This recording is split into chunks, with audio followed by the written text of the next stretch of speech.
Revenue from e-commerce going to be the next big thing for pet publishers and bloggers. I want to thank everybody for joining us today.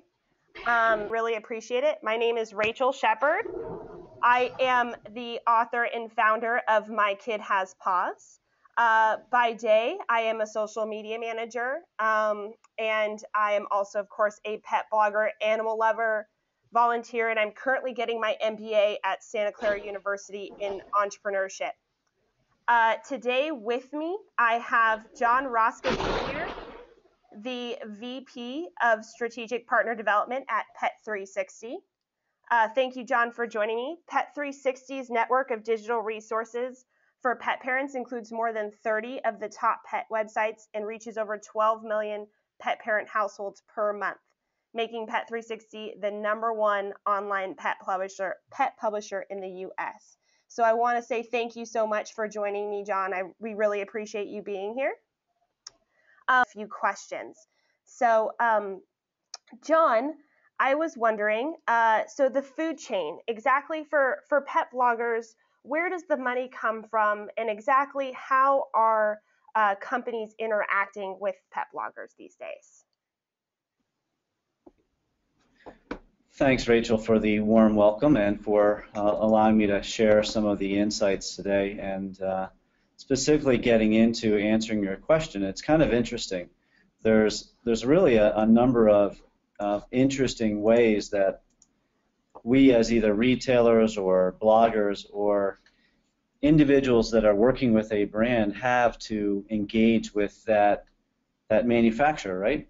So what I'm going to show you is, it's a little bit heavy to look at, but I want to kind of walk through this real quickly and look at this in a format that allows you to understand how, as a retailer, we look at working with a manufacturer. On the left side, that column that you see there are all of the available buckets that dollars come in. So literally, from a manufacturer, you have the ability to work with their agency, their CMO, or their person in charge of the marketing side. You have a VP or Vice President of Sales. Under them, you have a local sales agent that will call on your local region, or depending on where you're located. In addition to that, depending on how you're buying, you have your marketing group within the distributor on how you acquire products. And then further down from that, you have a local sales agent in your territory. All of these individuals have dollars that are in their bucket for the year based upon their budget that they wish to use to accomplish two things. Those two things then shift to the right, which relate to the retailer.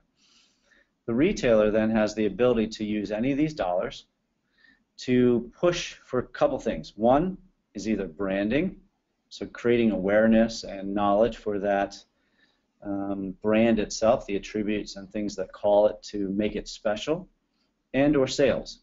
So idea there being to either bring in a new customer and or to get a consumer that you have today to buy that brand and then join a retention program such as AutoShip. So within our organization here, we literally have an agency and PR team. We have a media team and social group. We have our CMO and marketing director. We then have a VP of sales or merchandising, and then we have a merchandising team.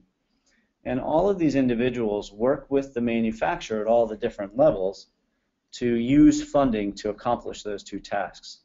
So it's very unique in that if you're thoughtful about how you take advantage of dollars that are out there, you can really boost either your revenue incoming to you personally and or sales by interacting with all those different levers that are available to you.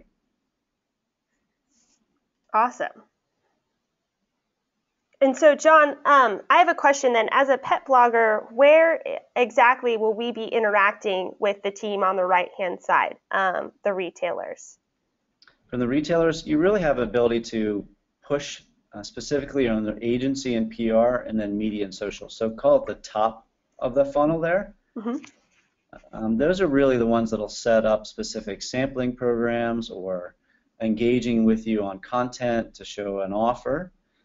They'll pull some of that down from the lower areas, so if there's a specific offer to drive sales, They'll engage with you there. If it's branding around a Twitter chat, that kind of activity, those will be the groups that'll help to create that activity or viewability for you. Excellent. And then my question is, so for brands and merchants, what are they looking for in terms of from your audience, or why do they need you sort of as the intermediary for them? So this for question 2? Mm-hmm. Absolutely. So the thing that makes a retailer unique is their traffic, right? Their audience that's coming in. But the important thing that needs to be called out here, and this is a reality of the marketplace, you have to have something that's going to differentiate you. A traditional retailer, e-commerce retailer today, will not make it. The ability to ship litter, food, all those things in a competitive world where the cost of goods is being pushed down on the retail side, it fundamentally can't be sustained. So in order for an e-commerce entity to survive in today's market up against your Walmarts and your Amazons, you have to differentiate. You either need to specialize, you either need to partner with someone that has scale into other areas, and or create something completely unique that sets you out from the pack. Amazon's a great example, right? Their Kindle, cloud, and all the other things that they're able to charge a higher percent and get a better margin on to support their e-commerce activities. So I think that's very, very important. And one of the things that Pet360 did was they looked at content and built out a media platform to support new customer acquisition. By doing that, we created ourselves as a very big target, and were recently acquired by PetSmart. So if we look at that in regards to a global view, you get a pretty good look at why this becomes important in the bigger overarching activity for merchants and brands, because we can reach the consumer in ways that become omni, right? And that's really where, at the end of the day, a brand that is able to touch a consumer regardless of where they are and what they're doing, that becomes a very a positive story for that brand. If we jump down, and I'm going to kind of go through these slides quickly just for the sake of time, what we do for our consumers is basically on the left there. Health support, retail, auto ship, a personalized platform. Obviously we work with pet bloggers as well. And on the right, you see where that supports the brand. It's trusted content, it's rich media activities, shopper marketing, literally live events, and brick and mortar activity. So we have the ability to reach them. So what does that scale look like? Rachel, you had mentioned the number of consumers that allow us to influence that pet buyer, right? Right. Well, if we look at that, we're now approaching 13.5 million unique visitors to our properties every month. Pretty dynamic when you think about the fact that you're only able to spend so much to bring in that user, and a lot of this comes from our content that we produce and publish for our users. It really resonates for them.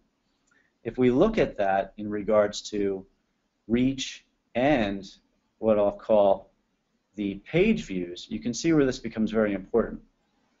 While Pet Finder has more page views than us, the reality is they reach a smaller audience because there's consumers that are looking at 15 to 20 pictures of pets, right? So at the end of the day, it's the number of people you're interacting with in a specific group that matters.